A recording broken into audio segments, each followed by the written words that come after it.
All right, so I've been getting a lot of really smart and really well-researched questions about ISBNs of late, and I'm really glad that so many of you are looking this up. But there's still a lot of misinformation out there, and I think just confusing information. So I'm going to be going over everything that you need to know about ISBNs in today's video. Stay tuned.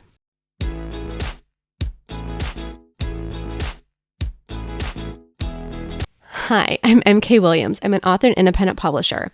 I love sharing my insights about all things self-publishing with you. Before I get into the details of today's video, don't forget to hit subscribe. That way you can be here every week as I bring you new videos on self-publishing, making a career to being an author, and now being a mompreneur. So I'm going to be covering a lot today on ISBN, so I'm just going to dive right in. And first and foremost, what is an ISBN? Well, it is an International Standard Book Number. It's like the Social Security number for your book, but it is specific to the title and format. So when a bookseller or librarian or general person just wants to find the ebook version of your book, they will look it up by the ISBN.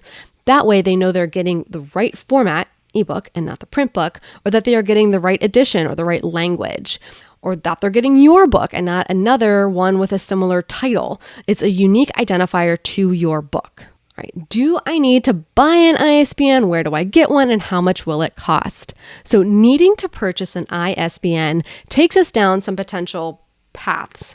So for starters, each country has one agency that issues ISBNs. For some, it comes from the government, like in Canada or in China. For others, it's a third-party agency like Bowker in the US, or Neilsen in the UK, or Bowker in Australia, one of those.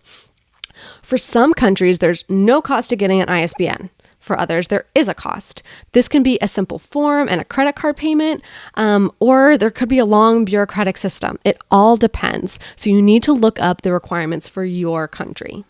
So seeing that self-publishing authors need ISBNs and want to keep it simple, self-publishing platforms started to offer free ISBNs. Now, yes, free is in air quotes, because in most cases, you can't take that ISBN to another platform.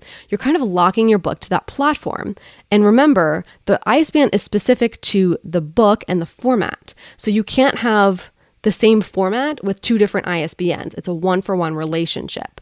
So I always advocate that you get your own ISBNs. Yes, it takes more effort and in some cases more money, but you're spending how much time and effort on your book and you're going to let this important element just go? So in my opinion, yes, you need to own your ISBN and the cost will depend based on your country. Okay, how many ISBNs do I need? So for your ISBN, you need one for each format of your book. So if you have a paperback, hardcover, ebook, and audiobook, that's 4 ISBNs. Okay, so in that example, I just showed you that there's 4 potential formats for my book. That's 4 ISBNs. Exactly 4 ISBNs. When I upload my ebook to KDP and then to Smashwords, I'm using the same ebook ISBN. When I upload my print book to KDP and then to Ingram Spark, I'm using the same paperback ISBN. Remember, I own the ISBN, so I can take it to any platform. The ISBN is specific to the title and the format. It is never specific to the self-publishing platform. I've seen a lot of questions about that of people saying, oh, I have a separate ISBN for my paperback on this other platform. No.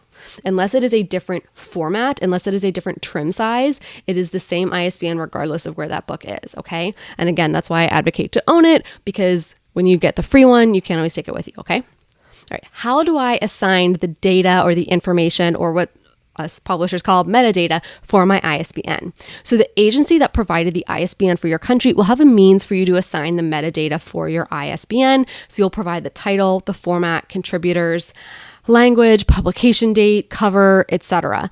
Usually you want to have at least 24 hours between assigning the ISBN with the metadata to trying to upload the book. It gives the system time to update and for everything to get through. At least I found that with Bowker here in the US. And I do have a tutorial video for how to purchase and assign your ISBNs. So I'll link that up here, okay? When do you need to get your ISBN by? All right. This is a question that leads to more questions again. So when do you need to have an ISBN by? If you're going to be doing all of your own interior formatting, then you have a much shorter deadline. Ideally, I think you need to have the ISBN assigned before you have the book formatted. Why? Because the ISBN needs to be on the copyright page inside the book. Another reason that getting the freebie ISBN isn't good, because you don't get that until you go to hit publish. So you can't have it on, just get your own ISBNs.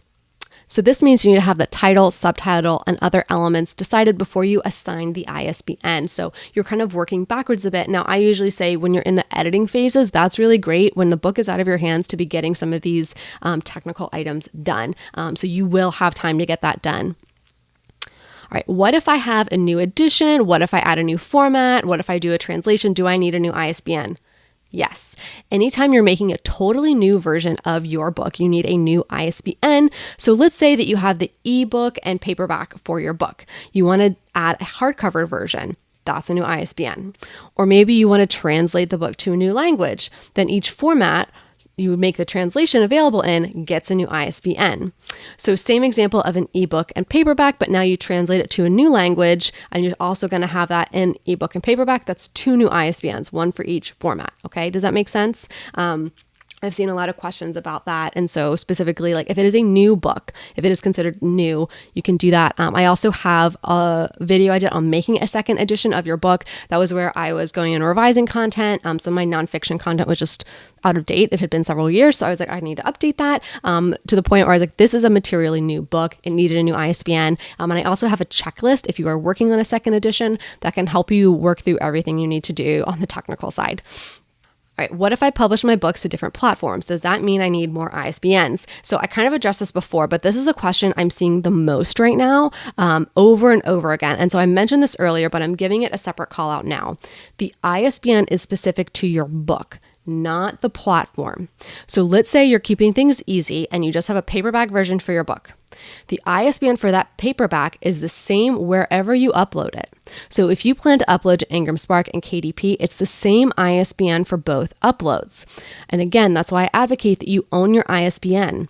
Because if you get the free ISBN from Amazon, you can't take that to Ingram Spark. It locks you to that platform, and I wouldn't want you to have that because you want to have full control of your book. You spent how long working on your book? You're going to let somebody lock it up? It's your book.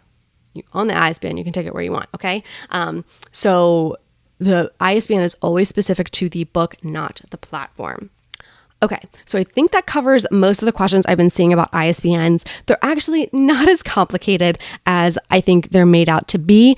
I think there's a lot of trepidation of like, this is official, I can't change a lot of things once I said it. That's true, but you're going to take your time. You're going to really think about the metadata you're putting in there and go over your details. And my final tip for everybody related to ISBNs is that ISBNs are not barcodes, and barcodes are not ISBNs. They're different.